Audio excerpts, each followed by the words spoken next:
ইমান দিনৰ পৰা সংগ্ৰাম কৰি আহিছিল সেইমতে বিটিআৰ চুক্তি পালে তাৰপিছত আহি পেলাই ইলেকশ্যন হ'ল ইলেকশ্যনত জয়লাভ কৰি এতিয়া চৰকাৰ গঠনৰ সুযোগ পালে গতিকে সকলোকে মোৰ ফালৰ পৰা শুভেচ্ছা জনালোঁ আৰু ভৱিষ্যতে ৰাইজৰ কাৰণে যাতে ভাল কাম কৰি যায় প্ৰমোদ বড়োৰ লগতে সকলো সতীৰ্থকে মই আহ্বান জনাম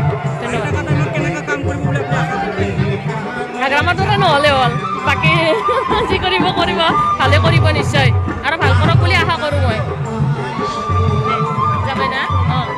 মোৰ নিচিনাকৈ হাজাৰ হাজাৰ যুৱকসকলে যথেষ্ট কষ্টত আছে আৰু এই কষ্টৰ কাৰণটো বা দোষটো আমাৰ যুৱকসকলৰ নহয় তেখেতসকলৰ পেৰেণ্টৰ নহয় আমাৰ সামাজিক যি অৱস্থা সেইটো আজি নহয় চেঞ্চুৰীৰ পৰা আমাৰ মানৱ জাতিটো তেনেকুৱা এটা সংগ্ৰামৰ সন্মুখীন হৈ আহিছে আৰু আজিও সেই সংগ্ৰামটো শেষ হোৱা নাই গতিকে আজিও খুব হাজাৰ হাজাৰ ছাত্ৰ ছাত্ৰী আছে যোনে ভালকৈ কিতাপ পঢ়িবলৈ সুযোগ নাপায় ভালকৈ কিবা এটা বিচাৰিলে খাবলৈ নাপায় ভাল পিন্ধিবলৈ নাপায় উৰিবলৈ নাপায় তেনেকুৱা বহুত আমাৰ ছাত্ৰ ছাত্ৰী যুৱ যুৱতীসকল আছে যাৰ মাজত ময়ো এজন আছিলোঁ আৰু সেইকাৰণে আজি মোক কোনো কোৱা নাই কিন্তু মই নিজৰ অন্তৰ আত্মাৰ পৰাই মই সেই সকলক সেৱা কৰিবলৈ মোৰ আত্মাই কৈছে যিসকলে আজিলৈকে জন্মটো মানুহ নিচিনা পাইছে কিন্তু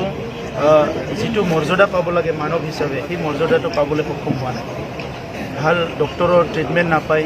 ভাল খাদ্য খাবলৈ নাপায় ভাল ঘৰত শুবলৈ নাপায় ভাল এটা পৰিৱেশত থাকিবলৈ নাপায় তেনেকুৱা লাখ লাখ জনগণ আমাৰ অঞ্চলতো আছে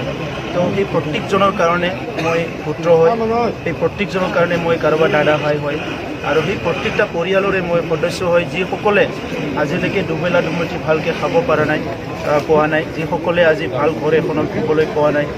যিসকল ছাত্ৰ ছাত্ৰী যুৱতীসকলে কঠোৰ এটা পৰিশ্ৰম কৰি জীয়াই আছে সেই সকলো ব্যক্তিৰ মই পৰিয়ালৰ এজন হয় বুলি মই নিজকে ভাবোঁ তো সেইকাৰণে আজি বিটিআৰবাসী ৰাইজে যি দায়িত্ব অৰ্পণ কৰিছে সেই দায়িত্বটো খুব নিষ্ঠাৰে পালন কৰিবলৈ হাতত লৈছোঁ আৰু ঈশ্বৰৰ আশীৰ্বাদ লাগিব আমাৰ বিটিআৰ অঞ্চলৰ জ্যেষ্ঠসকলৰ মোক সহায় লাগিব আশীৰ্বাদ লাগিব আৰু সকলো বন্ধুসকলৰ দল সংগঠনৰ জাতি জনগোষ্ঠীৰ সহায় আমাক লাগিব আৰু তেতিয়াহে আমি আগুৱাই যাব পাৰিম তো সেইকাৰণে নতুন যিটো প্ৰশাসন হ'ব সেই প্ৰশাসনত থাকি আমি প্ৰশাসন যন্ত্ৰটো প্ৰথমতে ৰাইজৰ ওচৰলৈ লৈ যাব বিচাৰিছোঁ ৰাইজ আৰু প্ৰশাসন নাগৰিক আৰু প্ৰশাসন এটা মধুৰ সম্পৰ্ক কৰিব বিচাৰিছোঁ আৰু তেনেকুৱাই আমাৰ অঞ্চলত বসবাস কৰা বড়ো অসমীয়া আদিবাসী মুছলমান আমাৰ ৰাভা গাৰো আমাৰ যিখিনি বঙালী আছে সকলো সম্প্ৰদায় একেলগে মিলি পেলাই এটা সুন্দৰ সমাজ গঢ়াৰ কথা চিন্তা কৰিছোঁ